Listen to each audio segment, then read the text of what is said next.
Assalamualaikum warahmatullahi wabarakatuh. Bertemu kembali kita dalam siri FPK yang keempat yang dibawakan daripada Kuliah Pendidikan Universiti Islam Antarabangsa. So hari ini kita akan membicarakan satu topik yang cukup penting, iaitu kesihatan mental. Untuk mengupas isu ini dengan lebih lanjut, maka hari ini kita amat bertuah didatangkan oleh seorang pensyarah, iaitu Dr. Siti Rafiah, yang juga daripada Jabatan Psikologi Pendidikan dan Kaunseling.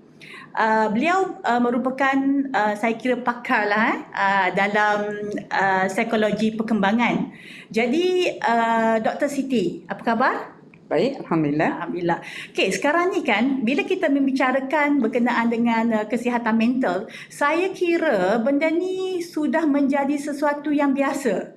Sebab kalau diikutkan 15 tahun yang lepas, amat jarang sekali kita perkatakan mengenai kesihatan mental ini. Sekarang ini di mana-mana sahaja kita akan membicarakan seolah-olah dia sudah menjadi satu boleh saya katakan penyakit ke? Fenomena. Okey. Sebagai fenomena yang melanda daripada seawal umur, iaitu kanak-kanak sampailah kepada peringkat dewasa dan orang tua. Jadi di sini saya nak tanya Dr. Siti, apa yang dimaksudkan dengan kesihatan mental ni, dan mengapa ianya penting untuk terutama orang ramai mengetahui tentang kesihatan mental ini? Okey. Nak berbalik kepada kesihatan minda, apa pun bismillahirrahmanirrahim. Kesihatan minda ni sebenarnya merangkumi aspek emosi individu, kemudian psychological, dan juga saya gunakan istilah bahasa Inggeris social well-being. Maknanya bagaimana kita berfungsi di dalam masyarakat, berinteraksi dengan masyarakat secara sosial yang positif lah. Ya. So selain daripada itu, kesihatan mental juga menjejaskan cara mana kita berfikir, dan juga menjejaskan juga perasaan kita dan juga tindak balas terhadap diri kita dan orang lain atau orang di sekitar kita. Dan juga dia menentukan bagaimana kita menguruskan aspek stres yang ada pada diri kita, bagaimana kita berhubung dengan orang lain, dan juga bagaimana kita membuat keputusan. Jadi kesemua ini sebenarnya boleh dirangkumi sebagai kesihatan mental. Okey, kalau macam tu, kembali kita pergi kepada soalan yang seterusnya. Jadi saya rasa para penonton saya rasa para penonton mungkin para penonton jelas berkenaan dengan apa itu kesihatan mental. Jadi saya kira mesti ada jenis-jenis kesihatan mental ni.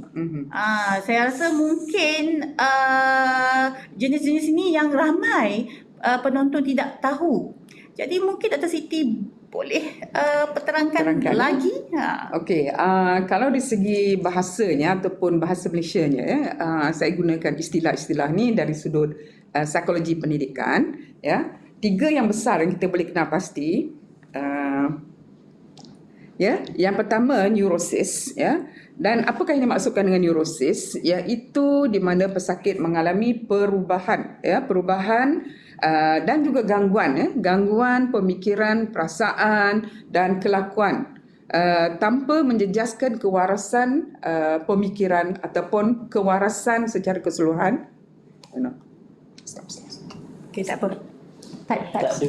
Tak ada. Okey, berbalik kepada jenis-jenis kecelaruan mental. Kalau dalam istilah bahasanya terdapat 3 kategori yang besar. Yang pertama ialah kalau kita lihat di sana, di paparan tu terdapat ada lebih kurang dalam 6, tapi saya klasifikasikan kepada 3 yang besar, iaitu yang pertama neurosis. Now, bila kita sebut neurosis, ia merupakan satu situasi di mana pesakit mengalami perubahan, perubahan, kemudian gangguan, pemikiran dan juga perasaan serta berkelakuan tanpa menjejaskan tahap kewarasan individu. Itu adalah neurosis. Contoh neurosis yang elok kita fahami ialah individu tersebut berkemungkinan mengalami kemurungan, kemudian mengalami tahap kebimbangan yang cukup tinggi, ya. Itu adalah contoh neurosis. Manakala jenis yang kedua ialah psikosis, ya, psikosis. Dan psikosis ini sifatnya ialah berlaku perubahan ketara dalam pemikiran, perasaan dan juga kewarasan, yang mana ia akan menjejaskan individu tersebut dari segi fungsi harian beliau, ya. Dan si penderita akan mengalami mengalami atau mendengar suara-suara gaib, berkomunikasi dengan mereka, dan ini kita sebutkan sebagai, istilahnya dalam psikologi, sebagai halusinasi, ya, halusinasi. Dan mereka mungkin mempunyai satu kepercayaan yang ini merupakan satu perkara yang amat berbahaya. Yang mereka mempunyai kepercayaan yang pelik yang tidak dikongsikan kepada orang lain, ya, tidak dikongsikan kepada orang lain. Dan mereka juga percaya bahawa ada orang lain yang ingin berbuat jahat terhadap diri mereka. Maka dengan itu mereka akan bertindak menyerang individu tersebut. Okey, ya. Dan yang ketiga ialah kecelaruan personality. Dan kecelaruan personality ini mungkin terbagi kepada dua, ya. Satu yang besarnya ialah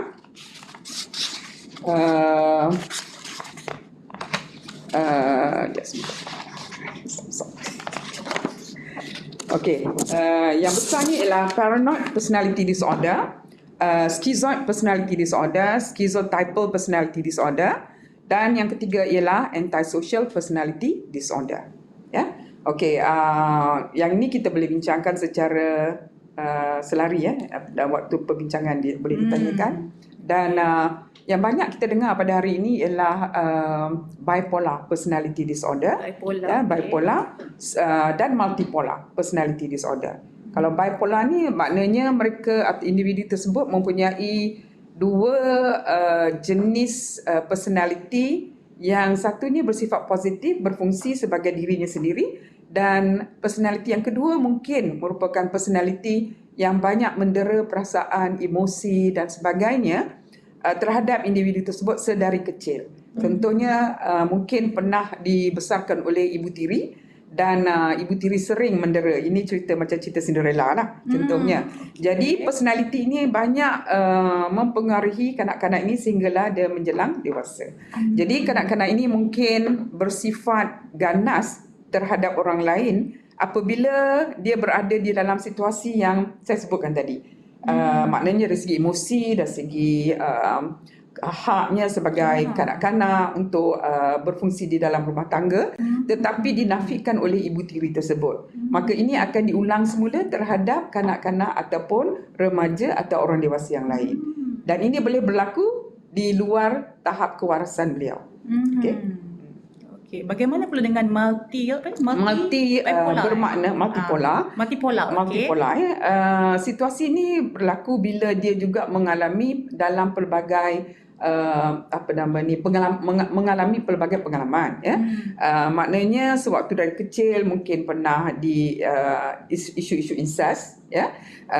Incest ini berlaku ialah itu kita panggil sebagai gangguan seksual terhadap kanak-kanak sesama jenis ataupun daripada orang dewasa terhadap kanak-kanak ataupun bapa terhadap anak sendiri ataupun anak tiri. Dan selain daripada itu, seksaan yang datang daripada atau penyeksaan emosi, fizikal yang datang daripada pihak luar, contohnya sebagai buli daripada kecil, ataupun selain daripada itu mungkin secara atas talian, online. Dan jadi kerana terlalu terseksa daripada kecil dari segi fizikal dan emosinya, maka watak-watak yang beliau temui daripada kecil akan mempengaruhi pemikiran beliau, dan beliau ataupun pesakit ini akan cuba mengikuti tingkah laku pihak-pihak yang pernah menyeksa emosi dan juga fizikal beliau sebelum ini.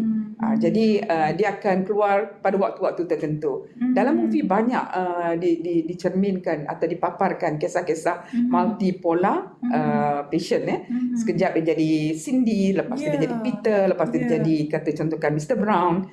Maknanya watak-watak ini pernah memberikan kesan negatif terhadap kehidupan beliau daripada kecil. Okey, alright, menarik sekali, ya, berkenaan dengan bipolar juga multipolar. Okey, so saya kira kita sepatutnya mengetahui, ya, dengan cara jelas apa sebenarnya bipolar, kemungkinan besar ia boleh berlaku di kalangan kita sendiri dan di kalangan anak-anak kita. Ya. Okey. So berbalik kepada soalan yang seterusnya, iaitu setiap yang berlaku mesti ada sebab. Jadi boleh doktor jelaskan apa penyebab yang utama benda ni Okey. berlaku di kalangan kanak-kanak, remaja, dewasa dan juga orang tua? Okey, saya suka rumuskan perkara-perkara ini kepada beberapa faktor lah. Kalau dalam psikologi, istilah yang sering saya gunakan untuk berbincang atau membicarakan suatu wacana di dalam kelas, kita gunakan istilah nature versus nurture. Nature ni adalah sesuatu yang bersifat genetik, yang kita warisi daripada keluarga kita lah, yang bersifat biological, faktor-faktor biological, seperti aspek kita punya kromosom ataupun kita punya genetic traits yang kita warisi daripada keturunan kita lah, maknanya daripada sebelah abah ataupun sebelah ibu kita. Jadi yang kita warisi ni selalu ada yang positif, ada yang lemah, ada yang kuat, yang kuat maksudnya faktor genetik yang kuat, yang baik, dari segi, contohnya dari segi IQ kita, personality kita, tahap emosi kita, kecerdasan kita, itu IQ dah tadi istilah bahasa Melayunya.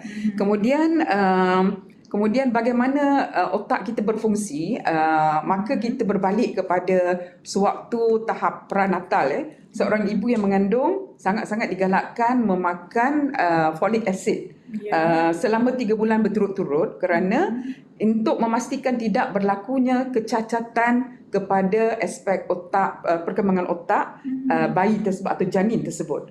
Jadi bila janin mempunyai otak yang sihat, bermakna dia akan mewarisi trait-trait yang baik daripada kedua-dua belah pihak bapa dan ibunya. Itu yang memastikan. Tapi boleh juga berlaku di mana bayi ni boleh mewarisi secara terang ataupun secara terselindung. Maknanya faktor genetik ini kita mungkin menjadi pesakit ataupun kita pembawa genetic trait tersebut. Jadi bila berbalik kepada kesihatan ataupun masalah mental tadi, antara perkara-perkara yang selalu berlaku ialah kita mungkin pembawa ataupun kita mungkin menjadi pesakit yang mengalami masalah mental. Jadi saya ulang semula tadi, faktor pertama adalah faktor biological, iaitu genetik dan juga fungsi otak manusia. Yang kedua, faktor kedua ialah life experiences, iaitu pengalaman kehidupan. Saya dah sebut tadi sewaktu bipolar dan multipolar tadi, di mana sewaktu proses pembesaran seorang kanak-kanak banyak mempengaruhi pengalaman-pengalaman yang manis, pengalaman-pengalaman yang pahit, dan dia bergantung kepada corak kehidupan dia daripada kecil sehinggalah kepada dewasa. Dan pengalaman tersebut mungkin juga merupakan sesuatu yang traumatik, mendatangkan trauma, dan juga pengalaman yang berpunca daripada abuse. Abuse ni di mana dia sering dikaitkan dengan abuse ni diseksa lah, penyeksaan fizikal, penyeksaan emosi, seksual, lebih-lebih lagi kalau dilakukan oleh ahli keluarga, bapa tiri, bapa sendiri, adik-beradik, saudara mara, dan kanak-kanak ni biasanya mempunyai kehidupan yang agak gelap lah, dan sukar untuk berfungsi sebagai kanak-kanak yang normal pada masa akan datang. Dan selain daripada itu, yang ketiga yang besar ialah faktor sejarah keluarga. Faktor sejarah keluarga di mana keluarga mempunyai masalah mental. Dan ini saya kaitkan dengan faktor yang pertama tadi, biological factor, di mana kita ni mungkin mewarisi baka-baka tersebut, tapi mungkin tidak dicernakan dalam diri kita. Kita mungkin pembawa dan kita mungkin tidak merupakan pesakit tersebut. Jadi ini bergantung kepada trigger lah. Trigger ni maknanya kalau kita hidup dengan aman, damai, our lifestyle is very normal, everything is successful for us, dia tidak muncul. Tetapi bila berlaku kesukaran dalam kehidupan kita, berlaku tekanan perasaan, berlaku trauma dan sebagainya, berkemungkinan faktor-faktor yang saya sebutkan tadi merupakan platform yang amat mudah bagi masalah mental ini muncul ataupun terbit, ya. Okey. Okey. So saya kiranya pengalaman proses pembesaran begitu memainkan peranan penting Ya, ya. untuk mengelakkan berlaku kejadian yang tidak diingini pada kemudian hari. Sebab bila doktor sebut tadi trauma-trauma yang dilalui ketika zaman kanak-kanak apabila tidak diubati dengan cara yang betul, dengan tepat, so benda itu boleh kembali muncul apabila dia menghadapi keadaan yang tertekan pada mungkin ketika dia remaja ataupun ketika dia dewasa. Okey. Jadi untuk mengetahui tentang kesihatan mental ni berdasarkan daripada apa yang Dr. Siti terangkan, jenis-jenis dia kan, apa penyebab utama, faktor-faktor. Jadi kita sebagai saya kira sebagai ibu bapa lah terutamanya kan, bila melihat anak tu ataupun mungkin kita mempunyai anak murid, pelajar kita. Jadi saya kira mesti ada simptom-simptom dia ataupun tanda-tanda awal untuk kita kenal pasti sama ada anak kita ataupun pelajar kita mempunyai kesihatan mental ni. Jadi mungkin Dr. Siti boleh berkongsi dengan kita supaya kita boleh merawat kesihatan mental ni di peringkat yang lebih awal. Okey. Itu satu pertanyaan ataupun permintaan yang sangat baik, khususnya bagi pendidik, dan saya juruskan juga kepada ibu bapa dan anggota masyarakat. Dalam istilah psikologi kita gunakan istilah red flags. Red flags ni biasanya kita tujukan kepada tanda-tanda umum dan juga tanda-tanda medical lah yang ada pada pesakit, yang boleh kita rumuskan bahawa pesakit ini mempunyai masalah yang perlukan pertolongan dan perlukan rawatan segera. Ya. Okey, jikalau kita lihat kepada pesakit tersebut, jikalau ia merupakan pelajar dalam kelas kita dan pelajar ni sering ponteng sekolah, dan kita mesti nak ambil tahu kenapa pelajar ni sering ponteng sekolah, kan? Okey, itu salah satu daripada petanda kenapa pelajar mungkin berkemungkinan pelajar menghadapi masalah, dan adalah lebih baik bagi guru ataupun pihak sekolah membuat lawatan ke rumah mencari sebab-sebab atau di mana beradanya pelajar ni. Okey, yang keduanya, kalau kita lihat pada pelajar di dalam kelas tu, dia mempunyai ciri-ciri contohnya bersifat sangat sukar untuk memberikan tumpuan pada pelajaran. Kesukaran tersebut mungkin bersifat seperti sering tidur di dalam kelas, kemudian mempunyai kesukaran dalam hubungan dengan pelajar-pelajar yang lain, terlibat dengan pergaduhan, ya, mempunyai tahap emosi yang tinggi, bersifat pemarah. Dan selain pada itu juga, saya boleh juga kaitkan dengan mempunyai tahap emosi yang sukar untuk kita ramalkan, ya. Contohnya sekejap marah, terlalu gembira, ya. Kemudian mempunyai rasa bersalah yang amat mendalam, ya. Dan kemudian mempunyai tahap kebimbangan yang cukup tinggi, ya. Dan jadi perubahan-perubahan ini tadi merupakan sebenarnya mencetuskan persoalan.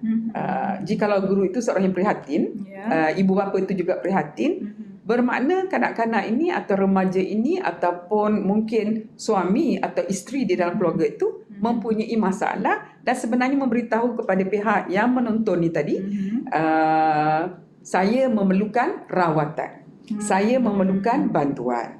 Jadi kita tak boleh tutup sebelah mata, kita biarkan saja pelajar kita, kita biarkan saja anak remaja kita, kita biarkan saja isteri kita ataupun suami kita menghadapi kemurungan ini dengan sendiri.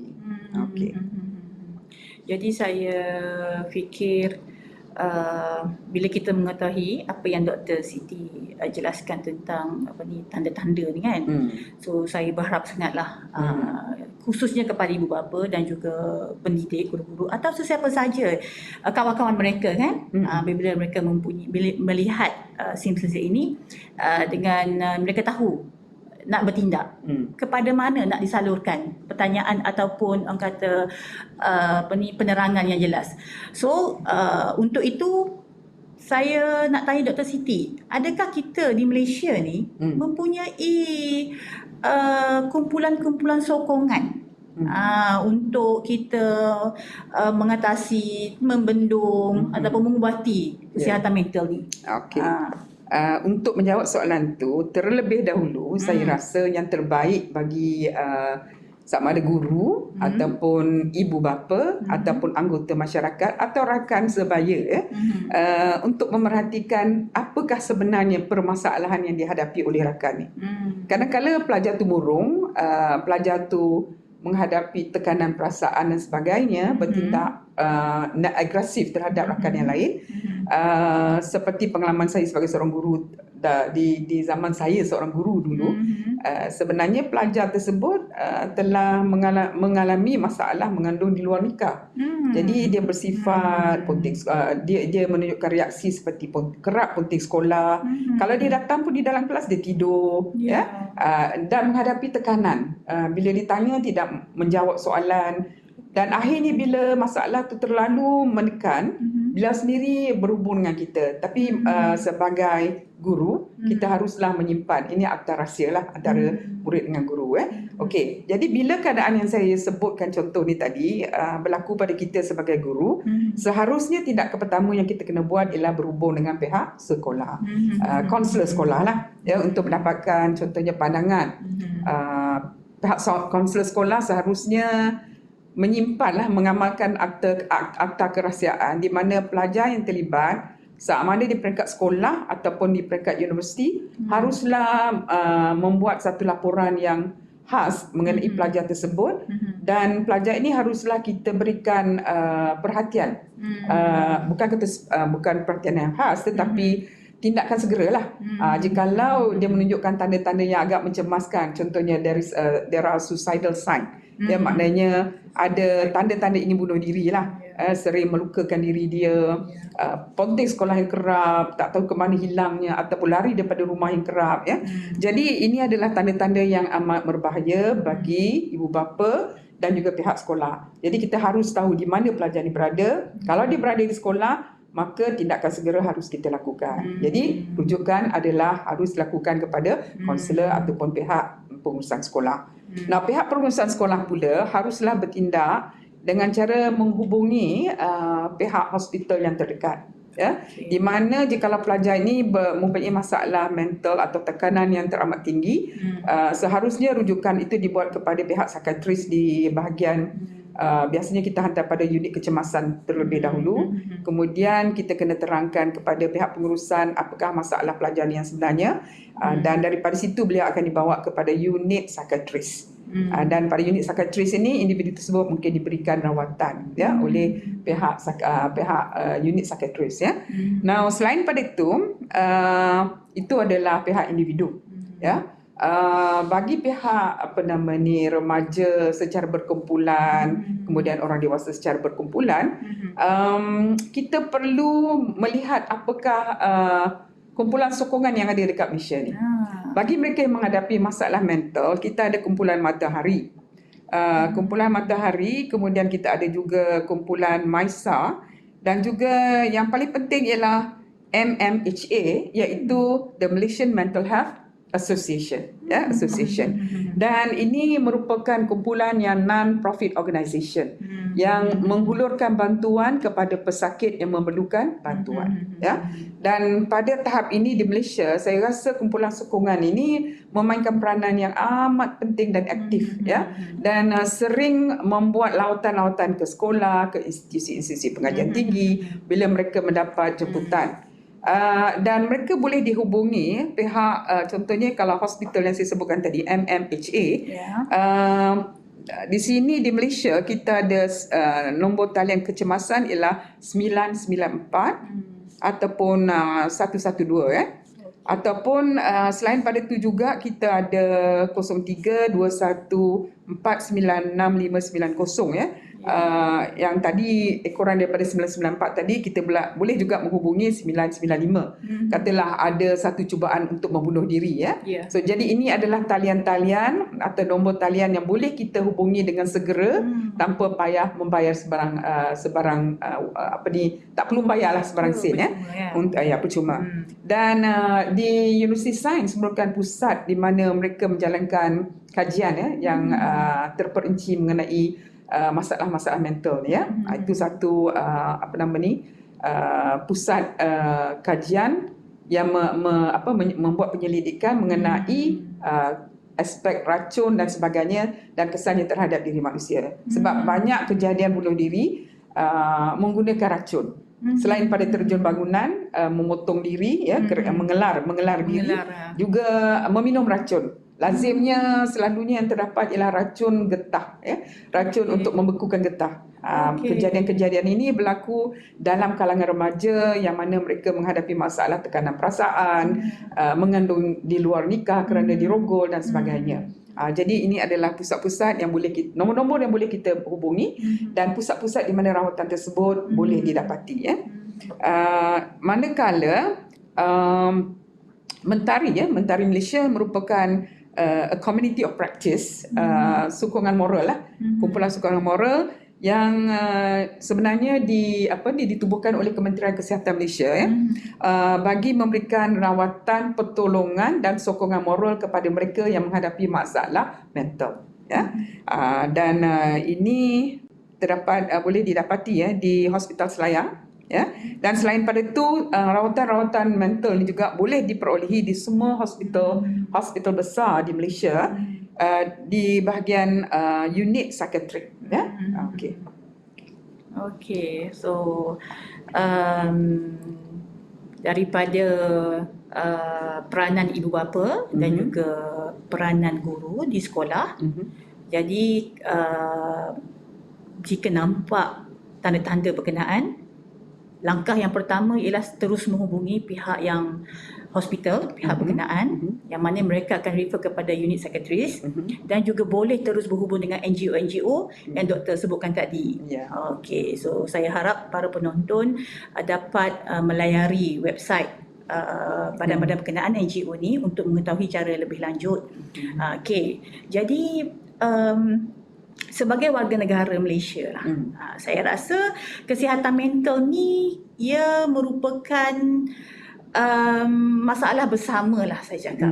Bukan kata walaupun individu yang menghadapinya, tetapi amat penting kita sebagai masyarakat ataupun society untuk sama-sama membantu ataupun mengubat, kita mengubat kesihatan mental ni. Jadi bagaimana kita nak sebagai warga negara Malaysia lah, kita nak mempromosikan ataupun nak maklumkan kepada orang ramai tentang kesihatan mental ni. Okey. Yang pertama, kita kena wujudkan tahap kesedaran yang tinggi, mengenai kesihatan mental, dan ini haruslah berlaku dalam masyarakat. Jadi pihak-pihak yang terlibat, yang saya boleh katakan boleh jadi proaktiflah kepada usaha untuk memperkasakan lagi kesihatan mental dalam masyarakat ini adalah pihak sekolah, NGO di Malaysia ini. Kemudian unit yang paling kecil adalah keluarga.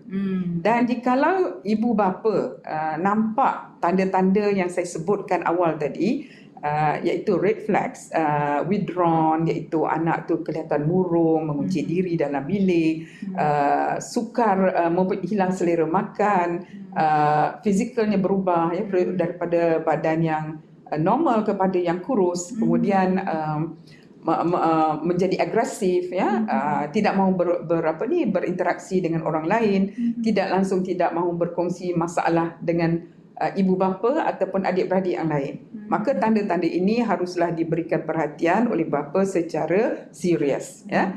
Dan janganlah menganggap itu sebagai satu perkara yang biasa dan akan pergi dengan sendirinya. So nothing is magical. So kita kena berusaha memberikan pertolongan pada anak kita ini. Every child dalam keluarga ni, anak itu merupakan amanah. Ya. Jadi ibu bapa ni haruslah, walaupun anak itu bukan anak yang pintar dalam keluarga, sering menimbulkan masalah dan sebagainya, ya. Sebab kita tak diberikan oleh Allah, iaitu pencipta kita, semua dalam satu tandan kelapa itu semua anak yang bijak-bijak, yang baik tingkah laku, ya. Kita akan diuji mungkin dengan seorang anak, ataupun kita akan diuji dengan anak yang punya sedikit masalah. Jadi Allah nak tengok setakat mana kita, tahap keimanan kita sebagai ibu bapa, dan juga apakah ikhtiar kita untuk mengatasi masalah tersebut. So sebagai ibu bapa, kita seharuslah peka, prihatin terhadap keperluan emosi, social, physical, dan juga biological, ya, anak-anak kita ni tadi. Maka kita haruslah ambil berat mengenai apa yang berlaku kepada anak yang seorang ni tadi, ya. Mungkin anak ni nak bercakap dengan ibu bapa, tapi culture, iaitu budaya kita, tidak menggalakkan anak-anak ni ataupun anak-anak kita untuk bercakap secara terus kepada ibu bapa, ya. Banyak seolah-olah ada satu halangan kedua, halangan ketiga. Sebab kita dibesarkan dengan budaya Melayu yang mana kita tak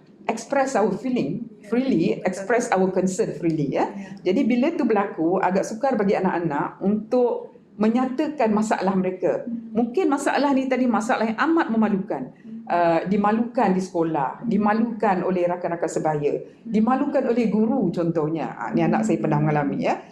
Dan rakan-rakan yang kami pernah berkongsi, sebagai pendidik, kadang-kadang pendidik ni tak semua pendidik yang faham tentang profession dia sebagai guru.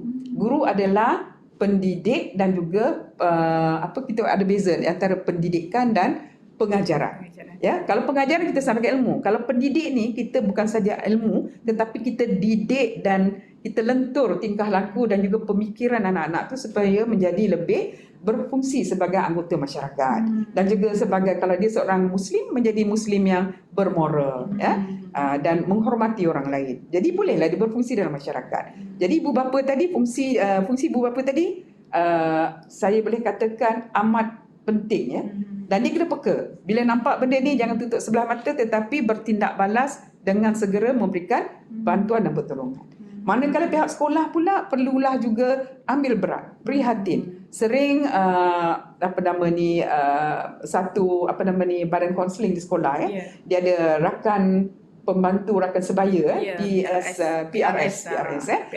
Janganlah hanya memakai pakaian warna ungu saja, tanpa menjalankan apa sebarang aktiviti di mana kita harus memberitahu, peka, melaporkan pada pihak sekolah, bukan melaporkan yang negatif saja, tetapi pihak pelajar ataupun bagi pihak pelajar yang mengalami masalah. Jadi dengan tu pihak sekolah boleh mengaturkan, ya, pelbagai aktiviti untuk memberikan kesedaran yang tinggi pada pelajar lain supaya menghormati pelajar-pelajar yang mempunyai kelemahan, kesukaran, berkomunikasi, bukan mentertawakan mereka.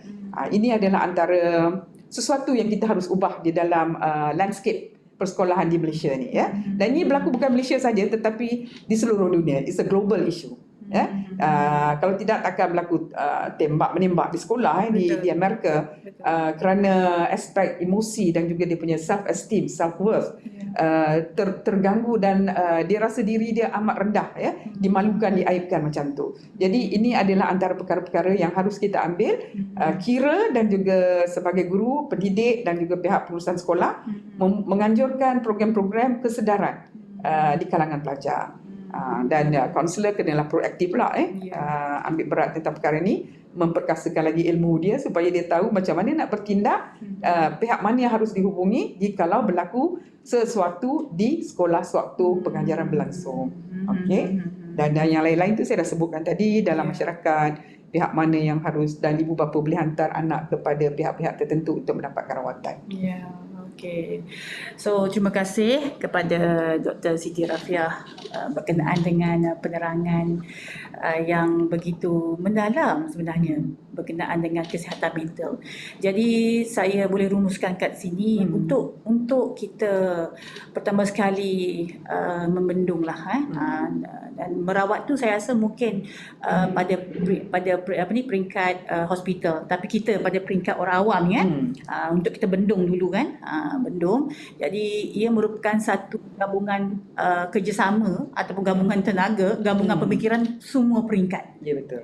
Semua peringkat. Jadi tak boleh tunding lah. Ini salah pada parents, ini salah pada guru, ini salah pada pemimpin. Jadi saya rasa untuk kesihatan mental ni ia merupakan satu tanggungjawab yang bersama kita sebagai warga negara, dan kita berharap kesihatan mental ini bukanlah satu isu yang mungkin menjadi semakin parah. Kita harap dia menjadi kita mempunyai penawar dia lah, ataupun kita kurangkan. Kita kata dalam kelamaan mungkin dah tak ada lah. Kita berharap macam tu lah. Okay. Jadi kita sampai di sini untuk siri kita FPK yang keempat, dan insya-Allah kita berjumpa lagi pada siri yang akan datang dengan tajuk yang lebih menarik. So, saya ucapkan terima kasih terutama panelis kita hari ini. Assalamualaikum warahmatullahi wabarakatuh. Waalaikumsalam.